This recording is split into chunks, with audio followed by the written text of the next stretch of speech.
حضرت فاروق اعظم کے ہاتھ میں تلوار تھی، گھر سے نکلے، کہنے لگے آج میں اس محمد کا خاتمہ کر دوں گا معاذ اللہ، اس نے گھر گھر فساد پیدا کر دیا تلوار لے کے۔ ابو جہل نے نا غصہ دلایا، کہنے لگا مکے میں کوئی سورما نہیں بچا جو مصطفیٰ کو قتل کر دے معاذ اللہ، 100 سرخوٹ ملیں گے۔ جناب عمر کہتے ہیں تلوار پکڑی، اور یہ سویر کی بات ہے، ابھی رات کو نبی پاک کعبے کا غلاف پکڑ کے کہہ رہے تھے اللہم اعز الاسلام باسلام عمر ابن خطاب، یا اللہ اسلام کو عزت دے دے، عمر کو کلمے کی توفیق دے دے۔ رات حضرت عمر کہتے ہیں دن چڑھا تو تلوار لے کے نا میں باہر نکلا، میں نے کہا آج میں چھوڑوں گا نہیں، ہر گھر میں فساد معاذ اللہ، ہر گھر میں لڑائی۔ فرماتے ہیں رستے میں حضرت ارقم بن زید مل گئے، کہنے لگے کدھر جا رہا ہے؟ میں نے کہا آج میں مصطفیٰ کو قتل کروں گا۔ کہنے لگے جا پہلے اپنے گھر کی خبر لے، تو جدھر جا رہا ہے نا ادھر بعد میں جانا، پہلے اپنے گھر کی پہلے خبر لے۔ کہنے لگا میرے گھر کو کیا ہوا؟ کہنے لگے تیری بہن فاطمہ بنت خطاب اور تیرا بہنوئی سعید بن زید دونوں کلمہ پڑھ چکے، جا پہلے اپنے گھر کی خبر لے۔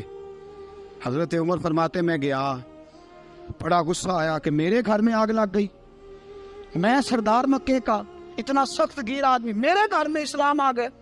فرماتے ہیں میں نے جا کے نا اپنی بہن کے گھر کی طرف رخ کیا، دروازے پہ پہنچا تو میں نے سنا اندر سے آواز آ رہی ہے، قرآن پڑھنے کی آواز آ رہی ہے، قرآن پڑھنے کی۔ فرماتے ہیں میں نے دروازے پہ دستک دی، اندر سے آواز آئی کون ہے دروازے پہ؟ میں نے کہا عمر ابن خطاب۔ فرماتے ہیں کہ میرے بہنوئی نے کہا کہ فاطمہ تیرا بھائی بڑا سخت ہے۔ فرماتے ہیں میری بہن نے جلدی سے قرآن کے صفحے لپیٹ کے اوپر رکھ دیے، میرے بھائی جو تھے وہ میرے بہنوئی ایک دروازے کے پیچھے چھپ گئے۔ فرماتے ہیں میری بہن سامنے کھڑی ہے، پیار بھی بڑا تھا، میں نے جاتے ہی کہا کیا کر رہی تھی؟ توجہ ہے آپ کی؟ غلامان محمد جان دینے سے نہیں ڈرتے، یہ سر کٹ جائے یا رہ جائے کچھ پرواہ نہیں کرتے۔ ہمیں لگے کیا کر رہی تھی؟ حضرت فاطمہ خاموش ہے۔ عمر کہتا ہے میں نے ڈانٹ کے، بولتی کیوں نہیں، کیا کر رہی تھی؟ میں نے کہا قرآن پڑھ رہی تھی، قرآن پڑھ رہی تھی۔ کہا تجھے پتا نہیں، تجھے میرا پتا نہیں؟ فرمایا سارا ہی پتا ہے۔ کہا تو جانتی نہیں لات و منات کو برا کہتے ہیں؟ فرمایا وہ بعد کی باتیں تھی، وہ جاننے نہ جاننے کی باتیں۔ دوستو توجہ، حضرت عمر ابن خطاب فرماتے ہیں کہ بہن اس جلال، اس روب، اس اعتماد سے بولتی تھی کہ میں نے ایک تھپڑ مارا بہن کے منہ پہ، میری بہن ادھر جا کے گری۔ فرماتے ہیں کپڑے جھاڑ کے کھڑی ہوئی، کہنے لگی عمر ایک تھپڑ نہیں تو 1000 مار، تو 1000 مار، لیکن یہ امید نہ رکھنا کہ میں قرآن چھوڑ جاؤں گی، یہ امید نہ رکھنا میں قرآن چھوڑ جاؤں گی۔ فرماتے ہیں کہ میرے ہاتھ میں تلوار تھی، میں نے دستے کی طرف سے نا، دستے کی سائڈ سے تلوار بہن کو ماری زور زور سے، سر سے خون نکل آیا۔ فرمایا میں اپنے بہنوئی کی بڑی عزت کرتا تھا، میرا بہنوئی پردے سے نکلا بیوی کو بچانے، میں نے زور زور سے 2 تلوار کی پشتیں اس کے سر پہ بھی ماری، خون نکلا، پھر میری بہن آگے ہوئی، پھر مارا۔ واقعی جب خون نکلا نا بہن کا تو میری بہن نے اپنا خون اپنے ہاتھ پہ لگا کے کہا عمر جس ماں باپ کا خون تیری رگوں میں ہے اس کا میری رگوں میں بھی ہے، اسی کا خون میری رگوں میں بھی ہے۔ فرمایا عمر جس باپ کی پشت سے تو ہے میں بھی اسی باپ کی پشت سے ہوں، جس ماں کی چھاتیوں سے دودھ تو نے پیا ہے میں نے بھی اسی ماں کی چھاتیوں سے دودھ۔ توجہ ہے آپ کی؟ میری بات سمجھ میں آ رہی ہے؟ سنیں بات، رسول اکرم صلی اللہ تعالیٰ علیہ وسلم نے فرمایا، حضرت عمر رضی اللہ تعالیٰ نے فرماتے ہیں نبی پاک پہ نازل قرآن سنا تو جب میری بہن نے اس جلال کے ساتھ بات کی نا کہ عمر میں بھی اسی باپ کی بیٹی ہوں، میں بھی اسی باپ کی بیٹی ہوں، میں بھی اسی قبیلے کی ہوں، خبردار تو ترشرو ہو کے گالی 1000 دے، یہ وہ نشہ نہیں جسے ترشی اتار دے۔ فرمایا تو چارہ کر، ٹیل لگا، لیکن تو مجھے اسلام سے ہٹا سکتا؟ حضرت عمر فرماتے ہیں بہن کا جلال دیکھا تو میں ٹھنڈا ہو گیا، بہن کا جلال دیکھا تو میں نے کہا اچھا مجھے دکھاؤ کیا پڑھ رہی تھی، مجھے دکھاؤ ذرا کیا پڑھ رہی تھی۔ فرماتے ہیں میری بہن کہنے لگی تو کافر ہے، انما المشرکون نجس، جا پہلے وضو کر کے آ، جا غسل کر کے آ، جا پہلے نئے کپڑے دھلے ہوئے پہن کے آ، پہلے تیار ہو کے آ۔ حضرت عمر فرماتے ہیں میں تیار ہو کے آیا، میری بہن نے جھولی میں صفحے رکھے، قرآن پڑھے بہن، سنے بھائی، اللہ تقدیر بدل دیتا ہے. قرآن پڑھے بہن اور سنے بھائی.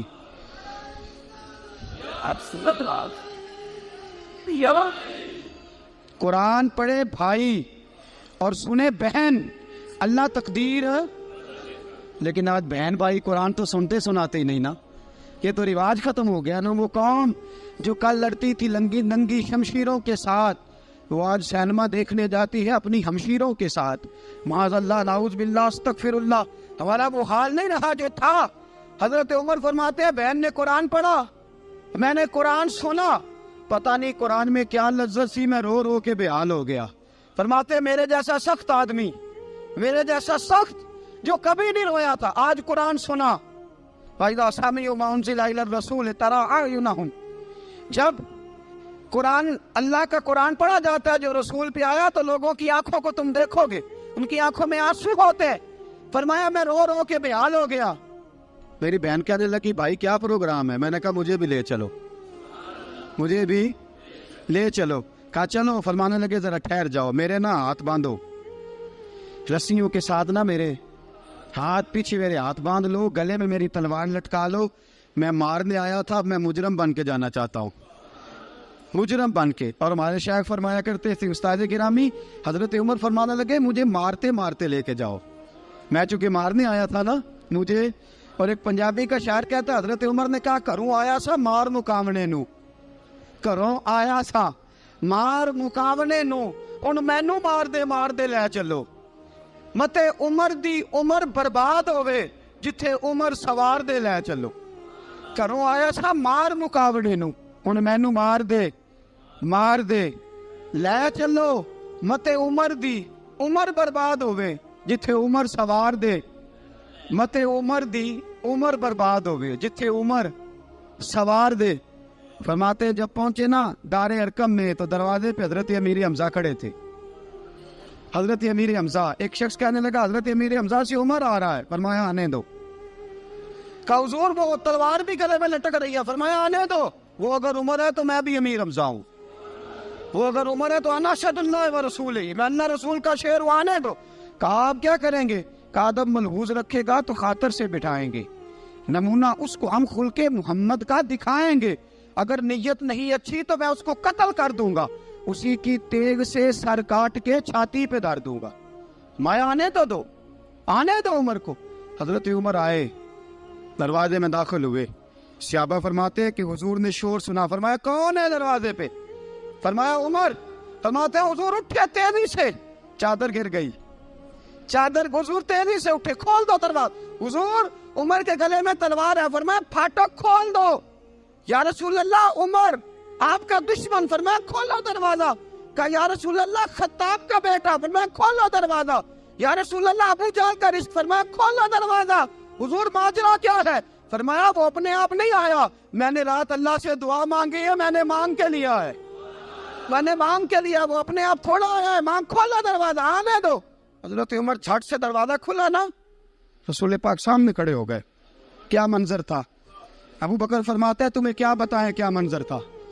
حضرت ارقم فرماتے ہیں تمہیں کیا بتائیں کیا منظر تھا. میرے حبیب کی گردن تنی ہوئی ہے، آنکھوں میں آنسو بھرے ہیں پر نیچے نہیں گرتے. آنسو بھرے ہیں آنکھوں لیکن نیچے ٹپکتے نہیں.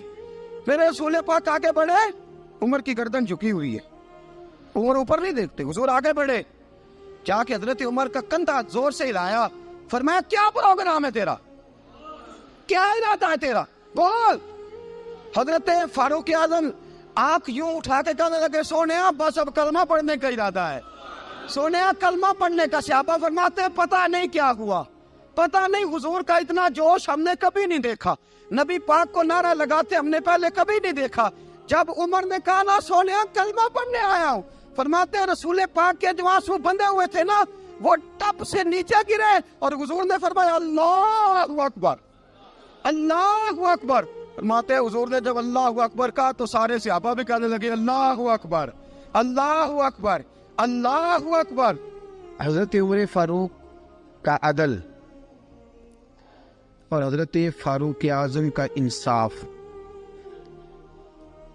اس کو دنیا جانتی بھی ہے مانتی بھی ہے۔ حضرت فاروق اعظم رضی اللہ تعالیٰ عنہ قاضیوں کا تقرر کرتے وقت سب سے زیادہ احتیاط کرتے تھے کہ بندہ کس قسم کا ہے، اس کا مزاج کیا ہے، معاشرے میں اس کا وقار کیسا ہے، اس حساب سے اس کو تقرر کرتے تھے قاضی کے لیے۔ اور کیا حال تھا؟ حضرت زید بن ثابت رضی اللہ تعالیٰ عنہ کو آپ نے قاضی مقرر کیا، بعد میں معزول کر دیا۔ کیوں آپ نے معزول کیا ہے؟ تو حضرت عمر کہنے لگے اس کی وجہ ہے، ایک دن ایک شخص نے حضرت ابی بن کعب نے مجھ پر مقدمہ کیا، حضرت عمر پر مقدمہ کر دیا، تو فرماتے ہیں کہ میرے سامنے میں دیکھ رہا تھا، جب میں عدالت میں پہنچا تو زید بن ثابت نے میرا کھڑے ہو کے استقبال کیا، اور جب مدعی آیا ہے تو وہ بیٹھے رہے ہیں۔ تو میں نے کہا کہ جب آپ دونوں میں ملتے وقت انصاف نہیں کر رہے تو فیصلے میں کیسے انصاف کریں گے؟ آپ اس قابل نہیں کہ آپ کو قاضی بنایا جائے، معزول کر دیا۔ اگر میں بحیثیت مجرم، بحیثیت ملزم آیا ہوں، اگر آپ نے میرا کھڑے ہو کے استقبال فرمایا تو پھر مدعی کا تو زیادہ حق بنتا تھا، اور ہم پر اعتراض ہے کافر کا، وہ کہتے ہیں تم عدل نہیں کر سکتے۔ بولا آدمی ہے نا، وہ دیکھتا ہے آج کل کے مسلمانوں کو، آج کل کے مسلمانوں کو دیکھ کے رائے قائم کرتا ہے۔ ہم اسے کہتے ہیں ہاں آج کل کے مسلمان نہ دیکھ، وہ جنہوں نے ڈائریکٹ نبی پاک کی نکاح سے فیض پایا تھا انہیں دیکھ، ڈائریکٹ جو رسول پاک کی نکاح کے فیض یافتہ تھے، عدل و انصاف سے بھر دی دنیا۔ حضرت فاروق اعظم، حضرت عمرو بن عاص مصر کے گورنر تھے، حضرت فاروق اعظم نے انہیں متعین کیا تھا۔ ان کے بیٹے کا مصر میں جھگڑا ہو گیا کسی عام آدمی کے ساتھ، گورنر کے بیٹے کا، اور گورنر کے بیٹے نے اس مصری کو، ایک عام آدمی کو درے مارے۔ تجھے پتہ نہیں میں گورنر کا بیٹا ہوں؟ مصری نے کیا کیا؟ گھوڑے پہ بیٹھا سیدھے مدینے آ گیا، سیدھا مدینے۔ حضرت فاروق اعظم کے در دولت پہ پشت سے کپڑا اٹھایا، پشت سے اس نے اپنے نشان دکھائے تو جناب عمر کی آنکھوں میں آنسو آ گئے۔ ایک عام آدمی ہے، جانتے کوئی نہیں، تمہیں رو پڑے، اتنا ظلم، اور میری سلطنت میں کوڑے برسے تیری پشت پہ، فوراً لے جا، جاؤ بلا کے لاؤ۔ حضرت عمر بن عاص اپنے بیٹے سمیت آئے، بڑی عدالت ہے۔ حضرت فاروق اعظم کے لفظ، فرمایا اس کو اس کی ماں نے آزاد پیدا کیا تھا، تو نے اسے کیوں غلام بنایا ہے؟ اس کی ماں نے آزاد جنا تھا، تو نے کب سے لوگوں کو غلام کا؟ بیٹے یہ کیا کہتا تھا؟ یہ کہتا تھا میں گورنر کا بیٹا ہوں، تجھے تو جانتا نہیں۔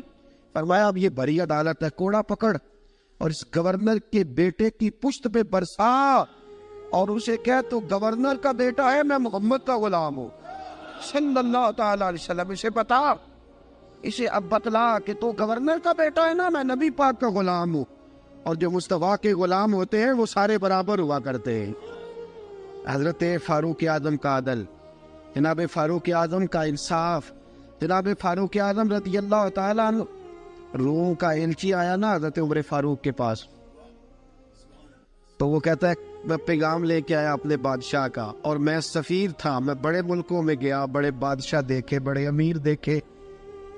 حضرت فاروق اعظم رضی اللہ تعالیٰ عنہ کے دربار مجھے بھیجا گیا، جب پہنچا تو میں نے مسلمانوں سے کہا تمہارے بادشاہ کا دربار کہاں ہے؟ انہوں نے کہا نہ ہمارا بادشاہ ہے نہ کوئی دربار ہے، نہ بادشاہ ہے نہ کوئی۔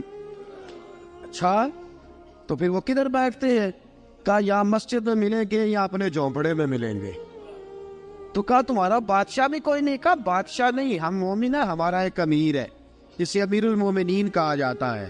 وہ شخص کہتا ہے میں مسجد گیا، میں نے کہا عمر کدھر ہے؟ انہوں نے کہا جی ابھی نکلے تھے، ادھر ہی ہوں گے۔ میں نے کہا یہ کیسا بادشاہ ہے؟ کوئی کہتا ادھر ہوں گے، کوئی کہتا ادھر ہوں گے۔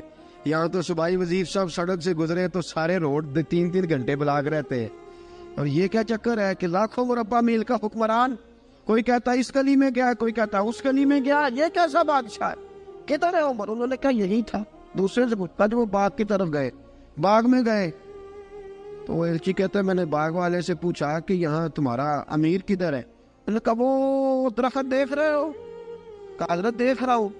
اس درخت کے نیچے وہ ایک شخص جو سویا ہوا ہے نا، مٹی کا ڈھیلا سرہانا بنا کے، وہ درخت کے نیچے مٹی کے ڈھیلے کا سرہانا بنا کے جو بندہ سویا ہے وہی ہمارا امیر ہے۔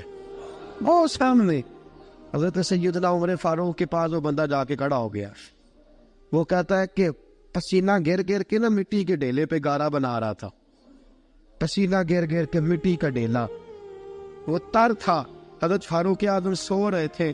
کہنے لگا میں 20 اور درجنوں بادشاہوں کو دیکھ چکا تھا جن کی آنکھیں 10 گن. حضرت عمر کی آنکھ کھلی, تامت سمیٹی اٹھ کے بیٹھ گئے. کدھر آیا ہے؟ کہنے لگا حضرت جی آیا تو کسی اور کام تھا, آیا تو کسی, لیکن اب کام کوئی اور بن گیا ہے. آپ نے فرمایا اب کیا کام بنا ہے؟ کہنے لگا میرا کام یہ بنا ہے کہ میرا بھی دل کیا میں بھی کلمہ پڑھوں اور نبی پاک کا غلام بن جائے. یہ کام بن گیا. اور ساتھیوں بس مدینے میں وہ دن بڑا عجیب تھا جب سیدنا فاروق اعظم کے بیٹے کا معاملہ آ گیا. آج 60 سال کا بوڑھا عمر ابو شامہ حضرت عمر کے صاحبزادے یہودیوں نے سازش کر کے انہیں نبیذ پلا دی. نبیذ جائز تھی, نبیذ کیا کہ شراب پلا دی. پھر مقدمہ قائم ہوا. کہا اب پتہ چلتا ہے عمر کتنا عدل کرتا ہے. سیدنا فاروق اعظم کے پاس گواہ آئے. صاحبزادہ اندر کھانا کھا رہا تھا. فاروق اعظم نے گریبان سے پکڑا, کھینچ کے لائے. فرمایا ابو شامہ چل, تو نے شراب پی ہے, تجھے کوڑے مارے جائیں گے, تیرے لیے 100 یا 80 کوڑوں کی سزا تیاری کر لے. ابو شامہ کہتے ہیں کہ ابا جی انہوں نے نبیذ کہی تھی, شراب پلا دی. فرمایا تو نے پی کیوں؟ تو نے پی کیوں؟ بڑے بزم میں بار شیر مسجد نبوی کا فاروق اعظم. اولاد تو بزدل کر دیتی ہے نا بندے کو, اولاد تو کمزور کر دیتی ہے. آج مدینے نے عجیب ماجرا دیکھا.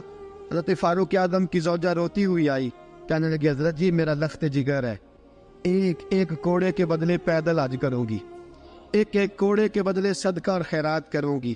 میرا بیٹا غلطی کر بیٹھا ہے, یہ کام نہ کرے. آپ نے فرمایا تو مجھے کہتی ہے میں یہ کام نہ کروں؟ تیرے حج اور تیرے کوڑے کیا کرتے, تیرے حج اور صدقے کیا کرتے ہیں؟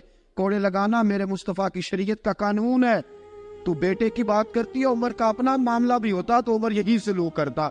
لوگوں نے کہا حضرت جی آپ تھوڑی دیر, ابھی ان کی والدہ پریشان ہے, گھر میں پریشانی ہے, ذرا ٹھہر جائے, کل پرسوں ترسوں سزا دے لیجیے گا. فرمایا تمہیں یاد نہیں جب مدینے کی ایک بی بی نے چوری کر لی تھی اور میرے مصطفیٰ کی بارگاہ میں کہا گیا تھا حضور ذرا ٹھہر جائے, سزا نہ دے, تو حضور نے فرمایا تھا اگر فاطمہ بھی چوری کرتی تو ہاتھ کاٹ دیتا. تمہیں یاد نہیں نظر مصطفیٰ کے ٹکڑے کھانے والا ہوں, میں کیوں دیر کروں؟ اس نے گناہ کرنے میں دیر کی ہے جو سزا میں دیر کروں, برساؤ کوڑے. حضرت افلا نامی غلام, حضرت جی آپ کا لخت جگر ہے. فرمایا لخت جگر نہ دیکھ, مصطفیٰ کا قانون دیکھ. میرا بیٹا نہ دیکھ, مصطفیٰ کے قانون کا قیام ضروری ہے. اگر علی بیٹے کی قربانی دے سکتا ہے, اگر لوگ فاطمہ کے بیٹے کی قربانی یاد رکھیں گے تو تاریخ کبھی بھی عمر کے بیٹے کی قربانی نہیں بھولے گی. فرمایا غلطی سے ہو گیا یا جیسے بھی, اسے خیال کرنا چاہیے تھا. کوڑے لگاؤ. 80 کوڑے لگے تو بیٹے کی روح پرواز کر گئی.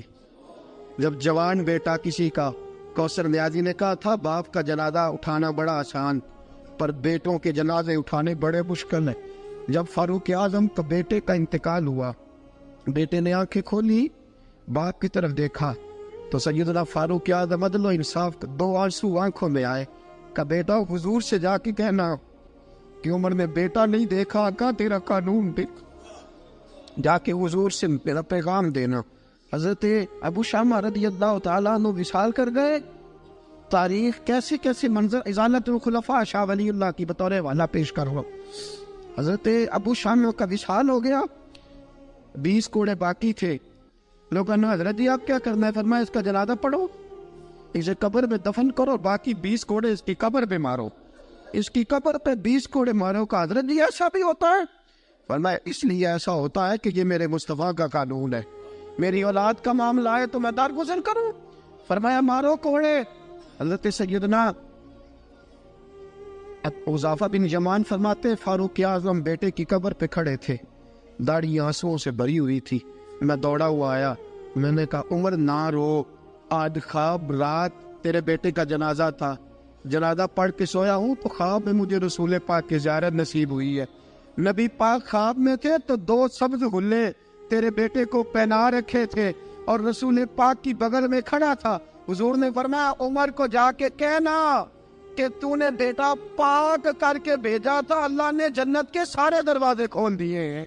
اللہ نے عمر کو میرا سلام کہنا اور اسے کہنا عمر تیرا حدود اللہ قائم کرنا خدا کو بھی پسند ہے، مصطفیٰ کو بھی پسند۔ ساتھیو، عمر انتقال کر گئے۔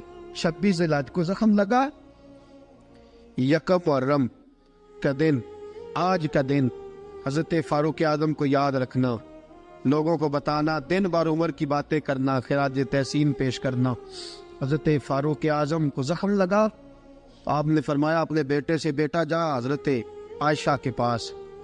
گنبد خضرا میں 3 لوگوں کے دفن ہونے کی جگہ ہے، ایک میں ابو بکر دفن ہو چکے، ایک میں رسول پاک کا مزار قدسی بن چکا، ایک جگہ خالی ہے، جا کے عائشہ سے پوچھنا، مجھے پتہ ہے وہ 18 سال کی عمر میں رسول پاک پردہ کر گئے تھے، 18 سال سیدہ کی عمر تھی، عائشہ نے جگہ اپنے لیے رکھی ہوئی ہے، جا کے باہر کھڑے ہو کے کہنا اماں جی، عمر کہتا میرا دل کرتا ہے، میرا دل کرتا ہے کہ مجھے نبی پاک کی گنبد کے سائے میں جگہ ملے، جا کے عرض کرنا اور بیٹا باہر کھڑے رہنا، زیادہ زید نہ کرنا، مومنوں کی ماں ہے۔ حضرت سیدنا عبداللہ ابن عمر کے میں باہر کھڑا تھا، دروازے کے باہر کھڑے ہو کے کہا کہ عمر کا بیٹا ہوں۔